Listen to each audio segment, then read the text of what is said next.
بسم اللہ الرحمن الرحیم۔ شروع کرتا ہوں اللہ کے پاک نام سے جو بہت بڑا مہربان نہایت رحم والا۔ دوستوں، بہنوں، بھائیوں، بزرگوں، دیکھتی آنکھوں اور سنتے کانوں کو السلام علیکم۔ آج اس صوفیہ کرام کے معلوماتی ویڈیو میں ہم سیدی بوشکی کی سوانحیات اور ان کے مزار کی تاریخ کو بیان کر رہے ہیں۔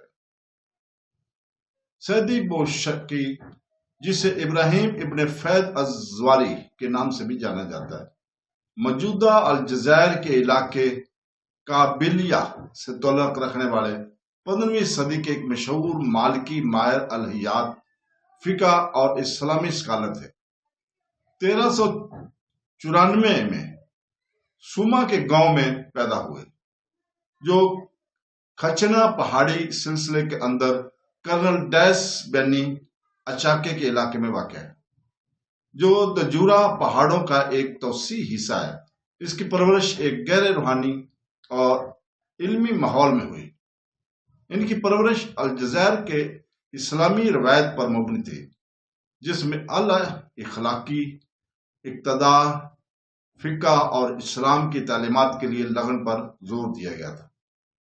سیدی بوشکی کا متعلق ایک بزرگ اور علمی نسب سے تھا، جو ابو اسحاق ابراہیم بن فائد بن موسیٰ بن عمر بن سعد بن اللال بن سید الزوائی سے ہے۔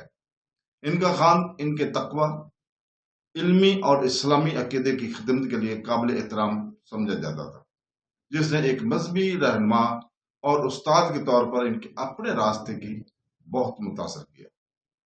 سیدی بوشکی نے اپنی زندگی مالکی مکتبہ فکر کے اندر اسلامی فقہ کے مطالعہ اور تدریس کے لیے وقف کر دی تھی، جو شمالی افریقہ میں غالب تھا۔ وہ الجزائر کے اسلامی حوالہ کے ایک مضبوط حامی تھے، مذہبی اسکالرشپ کو صوفی اخلاقیات اور گہری روحانیت کے ساتھ ملاتے تھے۔ انہوں نے اپنے وقت کے ممتاز علماء کے ساتھ مطالعہ کرنے کے لیے بڑے پیمانے پر صبر کیا، الہیات، فقہ، اسلامی قانون، تفسیر اور عربی گرامر میں گہرا علم حاصل کیا۔ کئی سالوں کے مطالعے کے بعد وہ دوسروں کو سکھانے اور رہنمائی کرنے کے لیے اپنے وطن واپس آئے، اور اپنے علاقے ہی میں انہوں نے بہر ایک انتہائی قابل احترام شخص بن گئے۔ ان کا انتقال سن 1453 عیسوی میں ہوا، اور ان کی وفات کے بعد ان کے شاگردوں اور پیروکاروں نے ان کی تدفین کی جگہ پر ایک مزار تعمیر کر کے ان کے میراث کا احترام کرنے کی کوشش کی ہے۔ سیدی بوشکی کو الجزائر سے تقریباً 54 کلومیٹر 54 کلومیٹر مشرق میں تھانیہ قصبے کے قریب ان کے آبائی گاؤں سوما میں دفن کیا گیا ہے۔ یہ جگہ، جو قابلیہ کے پرسکون اور پہاڑی منظر نامے میں واقع ہے، ان کے پیروکاروں اور آنے والی نسلوں کے لیے روحانی اعتکاف اور تعظیم کی جگہ بن گئی ہے۔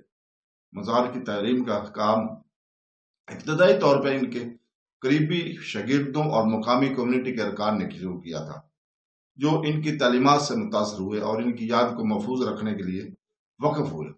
صدیوں کے دوران جیسا کہ ان کا اثر و رسوخ بڑھتا گیا اور زیادہ لوگوں کو اسلامی اسکالرشپ میں ان کی شراکت کے بارے میں معلوم ہوا، اس مزار کو مقامی مذہبی رہنماؤں اور صوفی برادریوں نے برقرار رکھا اور اسے بڑھایا اور پروان چڑھایا۔ آج سیدی بوشکی کا مزار الجزائر میں ایک اہم روحانی اور ثقافتی نشان بنا ہوا ہے۔ اس میں علماء، طلباء اور عقیدت مند آتے جاتے ہیں، جو تعزیت کرنے اور روحانی برکت حاصل کرنے آتے ہیں۔ ان کی وفات کے سالانہ یاد میں ایک عرس منایا جاتا ہے، جو کہ قرآن کی تلاوت، مذہبی لیکچرز اور صوفی رسومات کے اجتماعات کے ذریعے نشان زد کیا جاتا ہے۔ ان کی روحانی میراث کو زندہ رکھنے کے لیے ان کا مزار مغرب کے علاقے میں ان کے علم، تقوی اور اسلامی روایت سے وابستگی کے لازوال اثرات کے ثبوت کے طور پر کھڑا ہوا ہے۔ تو دوستو، اس کے ساتھ ہی ہم آج آپ سے اجازت چاہتے ہیں، کل تک کے لیے۔ کل انشاءاللہ تعالیٰ اسی وقت ہم سہل ستاری کی سیرت اور ان کے مزار کی تاریخ کو بیان کریں گے۔ تو کل تک کے لیے اجازت، اللہ حافظ۔